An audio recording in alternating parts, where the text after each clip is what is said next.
ప్రపంచ సినిమా చరిత్రలో అవతార్ అనే పేరు ఒక సంచలనం అని ప్రత్యేకంగా చెప్పాల్సిన అవసరం లేదు. జేమ్స్ కెమెరాన్ సృష్టించిన పండోరా అద్భుత ప్రపంచం మొదటి 2 భాగాలతో ప్రేక్షకులను మంత్రముగ్ధులను చేసిందనే చెప్పాలి. అదే భారీ అంచనాలతో ఇప్పుడు 3వ భాగం అవతార్ ఫైర్ అండ్ యాష్ ప్రేక్షకుల ముందుకు వచ్చింది. కానీ రివ్యూస్ మాత్రం కొంచెం భిన్నంగా ఉన్నాయి.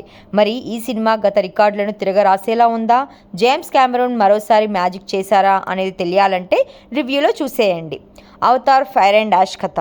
2వ భాగం ముగింపులో తన కుమారుడు నేతేయ మరణంతో జాక్ నేతిరి దంపతులు తీవ్ర విషాదంలో మునిగిపోతారు. అయితే పండోరాపై ముంచుకొస్తున్న ముప్పు వారిని విశ్రాంతి తీసుకోనివ్వదు. మానవ కాలనీలపై పట్టు సాధించేందుకు నావీ తెగ దాడులకు సిద్ధమవుతుండగా ఊహించని పరిణామం ఒకటి జరుగుతుంది. మానవులకు మద్దతుగా పండోరాలోని అత్యంత క్రూరమైన అగ్నిని ఆరాధించే మాంక్వాన్ అనే మరో తెగ రంగంలోకి దిగుతుంది. వారంగ్ నాయకత్వంలోని ఈ అగ్ని తెగ జాక్ సామ్రాజ్యంపై విరుచుకుపడుతుంది. ఈ అంతర్యుద్ధం పండోరా భవిష్యత్తుని ఎలా మార్చింది? కుమారుడిని కోల్పోయిన జాక్ నేతిరి ఈ కొత్త సవాలును ఎలా ఎదుర్కొన్నారు అనేది బిగ్ స్క్రీన్ మీద చూడాల్సిందే. సాధారణంగా జేమ్స్ కెమెరాన్ సినిమాలు విజువల్స్తో పాటు చాలా క్రిస్పీ కథనంతో సాగుతాయి.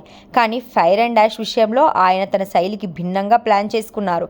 సినిమా మొదటి భాగం పూర్తిగా పాత్రల మధ్య సంభాషణలు, వారి అంతర్గత బాధపైనే దృష్టి పెట్టింది.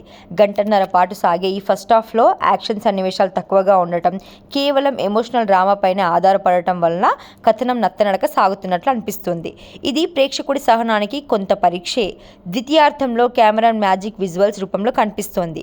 విఎఫ్ఎక్స్ మరియు గ్రాఫిక్స్ వర్క్ అంతర్జాతీయ ప్రమాణాలకు మించి ఉన్నాయి.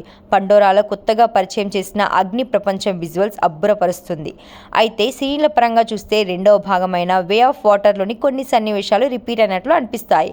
కథలో ఆశించిన స్థాయిలో వేగం పెరగకపోవడం మరియు క్లైమాక్స్లో ఉండాల్సిన ఆ ఇంపాక్ట్ మిస్ అవ్వడం నిరాశ కలిగిస్తుంది. నటీనటుల పర్ఫార్మెన్స్ విషయానికి వస్తే శామ్ వార్తింగ్టన్ అండ్ జో సల్దాన్ జాక్ నేతిరి పాత్రలో వీరిద్దరు జీవించారు. తమ కుమారుడి మరణం తర్వాత వారు పడే వేదనను కళ్లకు కట్టినట్లు చూపారు. వీరు చూపిన వైవిధ్యం సినిమాకు పెద్ద అసెట్. ఇక లెజెండరీ యాక్టర్ చార్లీ చాప్లిన్ మనవరాలైన ఊనా విలన్ షేడ్స్ ఉన్న పాత్రలో అదరగొట్టారు. యాష్ ట్రైబ్ నాయకురాలుగా ఆమె పవర్ఫుల్ స్క్రీన్ ప్రెజెన్స్ ఆకట్టుకుంది. రోనాల్డ్ పాత్రలో కేట్ విన్స్లెట్ తన పరిధి మేరకు ఆకట్టుకునే ప్రయత్నం చేశారు. ఇక సాంకేతిక విభాగం పనితీరు విషయానికి వస్తే సినిమాకు వెన్నెముక రస్సెల్ కంప్యూటర్ సినిమాటోగ్రాఫర్. ప్రతి ఫ్రేమ్ ఒక అద్భుతమైన పెయింటింగ్లా కనిపిస్తోంది. సైమన్ ఫ్రాంక్లిన్ సంగీతం యుద్ధ సన్నివేశాలలో గూస్ బంప్స్ తెప్పిస్తుంది.